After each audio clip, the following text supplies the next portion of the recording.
Today's chat is going to be personal. I want to talk about the unique pain of non-native speakers, something every language learner eventually confronts. So let me start with my own story. Hi, I'm Leo. I'm a Chinese teacher, an ordinary one.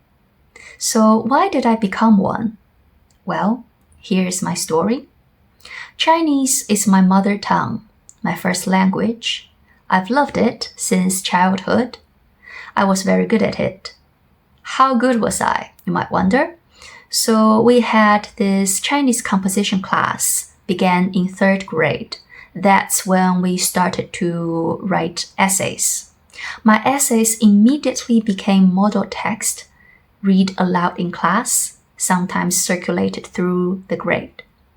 So this early validation fueled my obsession with writing. I just feel words and we just had this cosmic connection. I knew my future by age 12, Chinese literature, and I knew I wanted to study Chinese. I made it happen.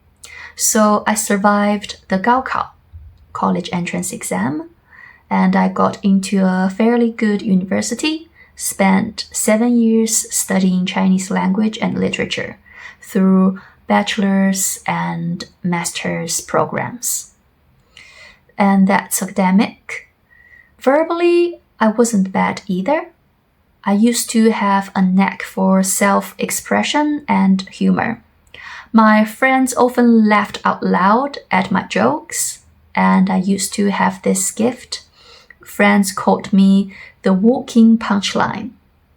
I say used to because I can feel that spark fading gradually. I'm slowly turning from a fun, interesting person to someone less amusing. So when did this shift begin? It began when I started using Chinese less frequently. So since 2016, my work and daily life shifted to English, and I began dating an English-speaking boyfriend. My opportunities to speak Chinese dropped dramatically, and soon, much of my linguistic sensitivity moved over to English. In the process, I lost a bit of my creative spirit with Chinese. When I was growing up, I used Chinese for everything, from babbling my first words to rebellious teenage days to confession of love, apologies, and even arguments. I wrote poems, stories, and diaries in it. My way of thinking was shaped by Chinese. My inner self resonated with it.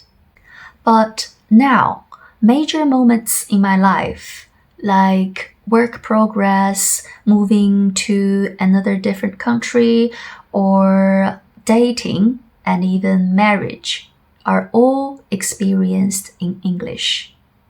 It surprises me that if my life were a movie, the subtitles for the past decade would have been in English.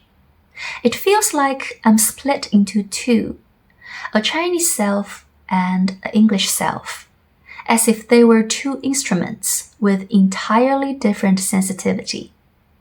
My English self works fine for everyday tasks like grocery shopping, calling utility companies, creating PowerPoints. But my Chinese self is wired with delicate nerve endings that chill with each subtle connection. These intricate details simply don't exist in my English self. It's like not being able to tell why the bees in the garden are particularly cheerful today. I know English is a beautiful and grand language. I believe that if I were a native, I'd also appreciate its beauty deeply, being moved by Keats and Shakespeare just as much as I am by Li Bai and Su Shi. Yet, here I stand, right at the threshold of that grand doorway, only ever lingering at the entrance. The rich, subtle nerves of a native speaker, the delicate instincts nurtured during those sensitive early years, I can no longer fully develop. Many people have told me, "Your English is good." And I was happy to hear that. But behind every compliment lies countless moments of mental translation and self-doubt. Every time I fumble to tell a joke or fail to capture that creative spark, that part of me fades a little more. Perhaps that's why I'm not as amusing as I once was. There's almost wicked satisfaction in knowing others might share this pain. If I teach more people Mandarin, create more non-native speakers, and share in this struggle, then my pain wouldn't feel so lonely, because it would resonate with many. Maybe that's why I teach Mandarin, because misery loves company, right? Just kidding. If you ever feel frustrated while learning a foreign language, don't worry. It's a common struggle. Your frustration means your beautiful mother tongue still lives in you. They say language is like a Tower of Babel between people.